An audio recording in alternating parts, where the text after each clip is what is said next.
আসসালামু আলাইকুম, সবাইকে শুভেচ্ছা জানাচ্ছি। মাসুম মাহবুব। প্রিয় দর্শক, বাংলাদেশের একজন অখ্যাত উপদেষ্টা মাহফুজ আলম, যাকে সোশ্যাল মিডিয়ায় 1.5 টাকার উপদেষ্টা বলা হয়, সাম্প্রতিক সময় তিনি আবারও আলোচনায় এসেছেন। মাহফুজকে আমরা বারবারই দেখছি যখন তিনি দৃশ্যপটে থাকেন না, নিজেকে দৃশ্যপটে আনতে বারবারই আলোচিত বা সমালোচিত হতে চান। আমরা যখন নাহিদ ইসলামকে দেখেছিলাম, নাহিদ ইসলাম খুব ধীরস্থির ঠান্ডা মাথার একজন মানুষ। ব্যক্তিগতভাবে তার সাথে যতবারই আমার সাক্ষাৎ হয়েছে, দেখা হয়েছে, খুব ঠান্ডা মস্তিষ্কের, ঠান্ডা ভাবনার বা ঠান্ডা একটা মানুষ। আমার খুবই ভালো লাগে নাহিদ ইসলামকে। আসিফ মাহমুদকেও আমার ভালো লাগে উপদেষ্টাদের মধ্যে। কিন্তু মাহফুজ আলমকে কেন যেন আমার বারবারই মনে হয় যে একটু বিতর্কিত হতে চায়, কারণ তিনি তার উপদেষ্টা পদে বসে তার কর্মকাণ্ড দিয়ে বাংলাদেশের মানুষের হৃদয় যখন জয় করতে পারছিলেন না, তখন তিনি বারবারই এভাবে আলোচনায় আসতে চান বিতর্কিত কর্মকাণ্ডের মধ্য দিয়ে। কেন মাহফুজ আলমকে নিয়ে সোশ্যাল মিডিয়ায় এত আলোচনা? চলুন আমরা একটু তার ফেসবুক পোস্টের একটা পোস্ট পড়ে দেখি আসলে তিনি কি লিখছেন বা কি ধারণ করছেন তার হৃদয়ে। মাহফুজ আলম লিখেছেন, আমাকে নিয়ে নোংরামি করতেছ, ঝামেলা নাই, ফ্যামিলি টাইনো না, যুদ্ধাপরাধের সহযোগী রাজাকারেরা, এটা লাস্ট ওয়ার্নিং। আর যে চুপা শিবিরেরা এই সরকারের পথ বাগাইছ আর বিভিন্ন সুশীল ব্যানার খুলে পাকিস্তান পন্থা জারি রাখছো, তোমরা তোমাদের পূর্বপুরুষ রাজাকার আর দালালদের তুলনায় আরো অধিক ভুগবা। আসলে এটুকু বিশ্লেষণ করে পরের কথায় যাচ্ছি। তিনি প্রথমে বলছেন যে তাকে নিয়ে যারা নোংরামি করতেছোস, মানে তুই তুকারি করে বলছে ঝামেলা নাই, ফ্যামিলি টানতে নিষেধ করছে, যুদ্ধাপরাধের সহযোগী রাজাকারেরা। যুদ্ধাপরাধ ইস্যুটি বোধহয় শেখ হাসিনা তার একটা প্রহসনের রায়ের মাধ্যমে প্রমাণ করার চেষ্টা করে ব্যর্থ হয়েছেন। এটা বিশ্বব্যাপী প্রমাণিত হয়ে গেছে। আমরা জামায়াতের যদি ধরে নিলাম জামাত যুদ্ধাপরাধী, ধরে নিলাম, আওয়ামী লীগের মধ্যে সবচেয়ে বেশি যুদ্ধাপরাধীর তালিকা রয়েছে, যেটা আওয়ামী লীগের আমলেই সরকার যে মুক্তিযোদ্ধা বা রাজাকারের তালিকা প্রকাশ করেছিল, সেখানে সর্বাধিক আওয়ামী লীগের লোক পাওয়া গেছে, জামাতের লোক সবচেয়ে কম পাওয়া গেছে। এটা সরকারের, শেখ হাসিনা সরকারের সময় কিন্তু এটা বেরিয়েছিল, আপনাদের মনে আছে। তো এই আলোচনাটা মাহফুজ আবার সামনে টানতে চাচ্ছেন, তার প্রধান কারণ হলো তিনি রাজনৈতিকভাবে অন্য কারো প্রিয়ভাজন হতে চাইছেন। কারণ তার রাজনীতি যে শূন্যতে শুরু হয়ে শূন্যতে শেষ হয়ে যাচ্ছে, এটা তিনি বুঝতে পারছেন। আমি জামাত ইস্যুতে যাব না, আমার ইস্যুটা জামাত ইস্যুতে না। জামাতকে তিনি গালাগাল দিতে পারেন, জামাতকে তো সবাই গালাগাল দেয় নিজেদের স্বার্থ অনুযায়ী, কখনো আওয়ামী লীগ দিয়েছে, কখনো বিএনপি দিয়েছে, কিন্তু জামাতের কাজগুলো করে যাচ্ছে। সমস্যাটা কি জানেন? যারাই 71 ইস্যু, মুক্তিযুদ্ধ ইস্যু টানে, একটা সময় তারা হারিয়ে যায়। কোথায় শেখ হাসিনা, কোথায় আওয়ামী লীগ? জামাত এখনো বাংলাদেশে আছে। এখন বলবেন ভাই আপনি তো জামাতি। আসলে রাজনীতিটা চলে আদর্শ দিয়ে। জামাতকে 71-এর ইস্যুতে আপনি যাই বলেন, জামাত বর্তমান সময় নতুন প্রজন্মের হৃদয় জয় করেছে। আর যারা বাংলাদেশের সবচেয়ে জনপ্রিয় বড় দলগুলো, তারা কিন্তু আস্থা হারাচ্ছে। আমার বক্তব্যটা হলো এরকম যে আমাদের বড় দলগুলো যারা 71-এ আমাদের মুক্তিযুদ্ধের পক্ষে শক্তি, সেটা বিএনপি বলি, আওয়ামী লীগ বলি, তাদের আসলে আদর্শের রাজনীতিটা করতে হবে। যে আদর্শটা ছিল, সেই আদর্শটা ধ্বংস হয়ে যাচ্ছে, সেটাকে আমাদের ফিরিয়ে আনতে হবে। আমরা আদর্শ দিয়ে যদি জামাতকে পরাজিত করতে পারি, তবেই জামাতের মৃত্যু হবে, নতুবা জামাত সামনে আরো এগিয়ে যাবে। এটা হলো মুদ্রা কথা। তিনি বলছেন, মাহফুজ আলম, যে চুপা শিবিরেরা এই সরকারের পথ বাগাইছো আর বিভিন্ন সুশীল ব্যানার খুলে পাকিস্তান পন্থা জারি রাখছো, তোমরা তোমাদের পূর্বপুরুষ রাজাকার আর দালালদের তুলনায় আরো অধিক ভুগবা। প্রশ্ন হলো, পথ বাগাইছো। আচ্ছা মাহফুজ আলম, যদি আপনি আমার ভিডিওটা দেখেন, আমি চেষ্টা করবো হোয়াটসঅ্যাপে ভিডিওটা আপনাকে দেওয়ার জন্য।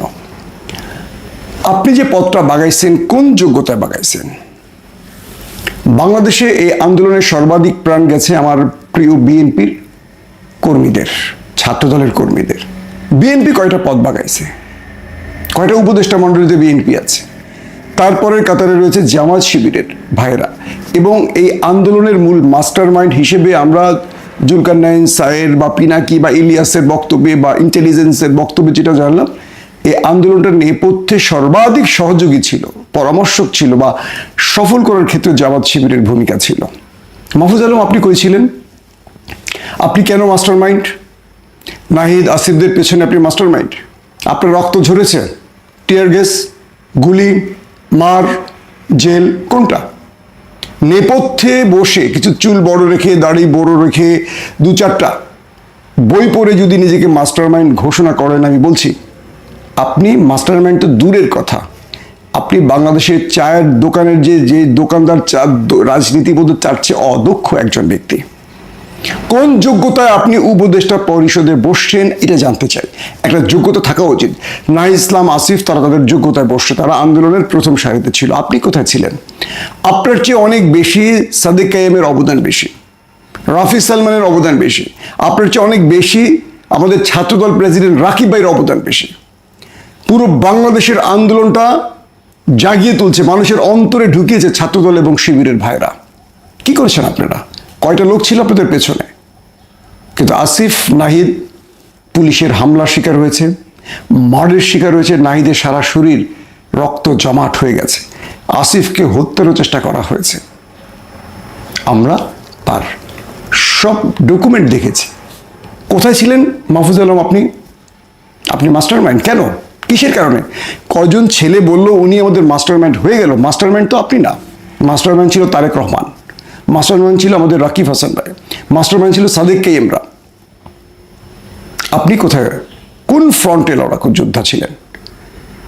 শেখ মুজিবের 71-এর পর, অর্থাৎ 71 সালের পর আওয়ামী লীগের অনেকই মুক্তিযোদ্ধা সেজে গেছেন, যারা রাজাকারও ছিলেন। এদের মধ্যে অনেকই মুক্তিযোদ্ধা সেজে গেছেন, অনেকেই বড় বড় কি বলবো পদক, শ্রেষ্ঠত্ব অর্জন করেছিলেন। আপনিও তাদের মতো একজন। ফ্রন্টে ছিলেন না, যুদ্ধের মাঠে ছিলেন না, লড়াইতে ছিলেন না, ভুক্তভোগী হননি, ত্যাগ স্বীকার করেনি। কিন্তু কজন বললো উনি আমাদের মাস্টার মাইন্ড, আপনি হয়ে গেলেন মাস্টার মাইন্ড? আপনাকে তো আমরা দুদিন আগেও চিনতাম না, আন্দোলনে আপনাকে দেখিও নি। কোথায় ছিলেন? আপনি উপদেষ্টা পদে বসার যোগ্য? আগে বলেন কে আপনাকে বসিয়েছে? যারা আন্দোলন করেছে তারা পদ বাগাইছে, চুপা শিবির বলছেন। আপনি কি বিএনপিকে খুশি করতে চাইছেন? বিএনপিকে বলবো এই ভণ্ড বেয়াদবের কাছ থেকে সতর্ক থাকেন, এই কিন্তু শিবিরেরই মাল। অনেকেই বুঝতেছেন, আমার অনেকে বন্ধুরা সেই শিবিরকে গালাগাল করছে থেকে খুশি হয়ে তাকে নিয়ে আবার বাগডুম বাগডুম বলছে। এটা কিন্তু শিবিরের মাল। আমি বলছি বিয়ে করছে শিবির পরিবার, জামাত শিবির পরিবারে, একদম আমি ভালো করে তার ওয়াইফ, তার ফ্যামিলি চিনি। এটা কিন্তু শিবিরের মাল।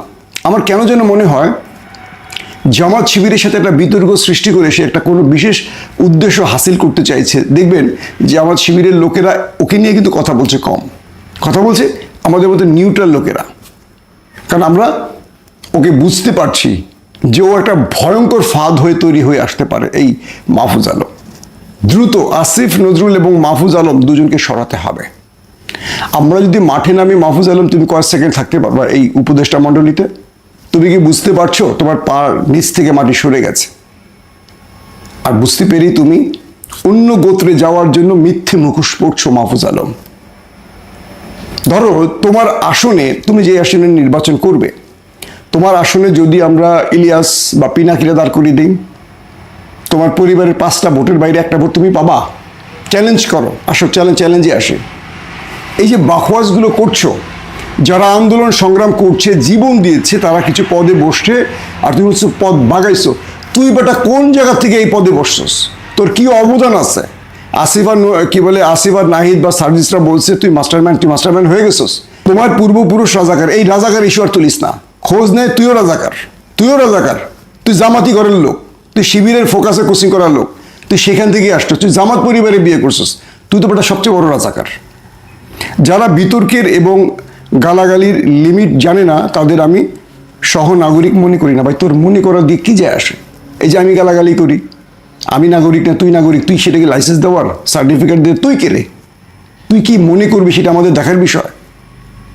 পাকিস্তান পন্থীরা যেখানে থাকবে সেখানেই আঘাত করা হবে, আমৃত্যু। এটাই হলো আমার মূল ভিডিওর কথা। জামাত নিয়ে আমার মাথা ব্যথা নাই, তুই বাটা জামাতটা বল, তুই জামাতের ঘরের লোক, তুই জামাতের নিয়ে বল, জামাত এটা নিয়ে আফসোস করে না। পাকিস্তান পন্থার বিরুদ্ধে তুই আমারও লড়াই করবি?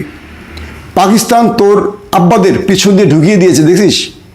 6টা বিমান চলে গেছে, 3টা রাফেল না 4টা রাফেলে ঢুকাই দিয়েছে। তোর আব্বা নরেন্দ্র মোদী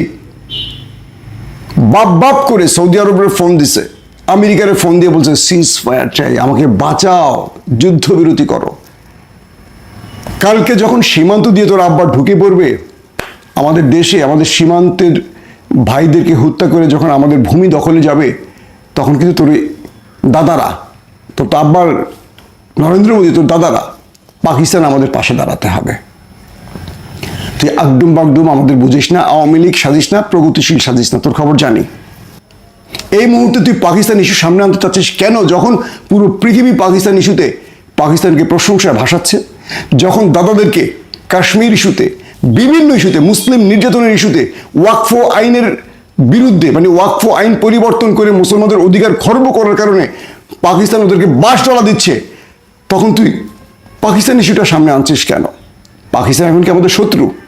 তুই বল। যখন ভারত আমাদের খাদ্য বন্ধ করছে, বিভিন্ন জিনিস বন্ধ করছে, তখন পাকিস্তান থেকে জাহাজ ভর্তি খাদ্য আসছে, তুই পাকিস্তান ইস্যু সামনে আনবি কেন? এখানেই আমার মূল প্রশ্ন। ভারত পাকিস্তান ইস্যু সামনে আসলে চোখ বন্ধ করে বাংলাদেশের 90% মানুষ পাকিস্তান ইস্যুতে একমত হয়। তোর মতো কিছু প্রগতিশীল ছাগু, দুষ্ট, বলবো কি, নষ্ট পচা গলব, যারা ওই যে কি মস্তিষ্কে বিকৃত রুচির লোকেরা ওদেরকে সমর্থন করে। দেখছিস না পাকিস্তান কেমনে শুইয়ে দিয়েছে ওদেরকে, তারপরে তোর হুঁশ ফেরেনি। কালকে আমার দেশে যখন ওরা ট্যাঙ্ক ঢুকিয়ে দিবে, যখন আমার দেশের সেনাবাহিনীর উপর আক্রমণ করবে, তোর কোন বাপ বাঁচাতে আসবে? পাকিস্তান ছাড়া কেউ আগে আসবে না। সাবধান, আবারও সাবধান করছি তোরে। পাকিস্তান ভারত প্রশ্নে তোর প্রগতিশীলতা তোর জায়গাতে ঢুকাই দিব ভিতরে, সাবধান করছি। আমি কাউকে অশ্লীল ভাষায় কথা বলি না। তোর মতো উপদেশটা 2 টাকার না, তোর 1.5 টাকার উপদেশটা বললাম, সাবধান হয়ে যাস। বাংলাদেশের মধ্যে বিতর্ক সৃষ্টি করিস না। তোদেরকে এখানে বসাইছে, তোদেরকে এখানে বসানোর অর্থ এই না যে তোরা বিতর্ক সৃষ্টি করবি, জাতিকে ঐক্যবদ্ধ করার চেষ্টা কর। তোর মন মতো তুই ফেসবুকে পোস্ট দিবি, তুই উপদেশটা তুই ভুলে গেছিস? কোন শপথ এখানে বসছিস তুই? আদব কাদা শিখিস। তোকে তো ঢাকা বিশ্ববিদ্যালয় থেকে শিক্ষা দেয় না, তোর পরিবার থেকে শিক্ষা নেওয়া উচিত ছিল। পাকিস্তান পন্থার বিরুদ্ধে তোর আমরণ লড়াই, তাহলে তুই কোন পক্ষের লোক সেটা আমাদের একটু বল। ভারত পন্থার বল। বাংলাদেশে তো রাজনৈতিক দলরা 2টো পন্থাকে উল্লেখ করে, ভারত পন্থা, পাকিস্তান পন্থা। তুই পাকিস্তান পন্থার বিরুদ্ধে আমরণ লড়াই করবি মানে কি তুই ভারত পন্থার লোক? আমরা দেখে নিব, তোকে, সমস্যা নেই। দাবিতে এই রাজাকারদের আগে ঠেকানো হবে, যারা এদের স্পেস দিয়ে দিছে, তাদের জন্য গত 50 বছরের তুলনায় অধিক জেল্লতি অপেক্ষা করছে। দাবিতে তুই কে রে? দাবি তোর বাপের? এই দেশ তোর বাপের? দাবিতে তুই ঠেকাবি? ঠেকা। তোর পিছনে কয়টা লোক আছে? তোকে আমরা দয়া করে একটা পতাকা দিয়েছি গাড়িতে, আমরা আমাদের ভাই বোন লড়াই করছে, তুই মাঠে নামিস নাই, তুই সুবিধা নিয়েছিস। তোর উপদেশটা মানে কেউ? তুই ঠেকানোর কে রে? জাস্ট গাড়ি থেকে নাম, পতাকাটা খুলে ফেল, দৌড়াবি কোন দিকে? প্রিয় দর্শক, আজকের ভিডিওটি অনেক ক্ষোভের থেকে বলছি, কারণ মাহফুজ আলমের মাত্রাতিরিক্ত, এর আগে দেখেছিলাম নাসিরুদ্দিন পাটোয়ারি জিয়াউর রহমানকে নিয়ে বেফাস কথা বলেছে। আমরা একটা জিনিস বলে রাখি, বাংলাদেশে জিয়াউর রহমানের বিরুদ্ধে কিছু বলা যাবে না। বাংলাদেশে, স্বাধীন বাংলাদেশে শহীদ প্রেসিডেন্ট জিয়াউর রহমানের হাত ধরে এদেশ স্বনির্ভর বাংলাদেশ হয়েছে। ভঙ্গুর বাংলাদেশকে তিনি অর্থনৈতিকভাবে, সামাজিকভাবে, মানবিকভাবে, যে কোনোভাবেই বলি, দাঁড় করিয়েছে। এই যে পুচকে ছেলেরা হঠাৎ করে এসে রাজনৈতিক মাফিয়া হতে চাইছে বা রাজনৈতিক বোদ্ধা হতে চাইছে, এদেরকে নিবৃত্ত করতে হবে। বিএনপির যারা সিনিয়র পলিটিশিয়ান, যাদের অনেক ত্যাগ আছে, সেটা 71 বলি বা নতুন বাংলাদেশ গড়ার ক্ষেত্রে তাদের খাটো করা যাবে না। তেমনি আমি জামাত শিবিরকে কিছু কিছু ক্ষেত্রে তাদেরকে সমর্থন করি। 24-এর আন্দোলনে, বিপ্লবে তাদের অনেক ভূমিকা আছে, কিন্তু অনেক ভূমিকা রাখেনি। অনেকে হাসিনার দালালি করেছে, কিন্তু তারা গুরুত্বপূর্ণ পদে বসে গেছে এবং এই রাষ্ট্রকে বিতর্কিত করছে। আসিফ নজরুল কিংবা মাহফুজ আলমদের মতো ব্যক্তিরা এই রাষ্ট্রকে বিতর্কিত করছে। দ্রুত তাদেরকে এই পথ থেকে সরাতে হবে, নতুবা এই রাষ্ট্র ভুল পথে যাবে। একটা বিষয়। দ্বিতীয় বিষয়, বাংলাদেশের প্রকৃত বন্ধুকে, ভারত না পাকিস্তান, এই ইস্যুটি এখন বিতর্কের ঊর্ধ্বে চলে গেছে। আমাদের প্রকৃত বন্ধুকে আমরা জেনে গেছি। তারপরে উপদেষ্টা মণ্ডলীতে বসে কেউ যদি ভারত পন্থাকে অবলম্বন করে, তাকে ঝেঁটিয়ে বিদায় করার দায়িত্ব আমার, আপনার, আমাদের সবার। আসুন মাহফুজ আলমকে না বলি এবং এই পথ থেকে তাকে সরাতে সর্বোচ্চ আন্দোলনে নামি। আল্লাহ হাফেজ।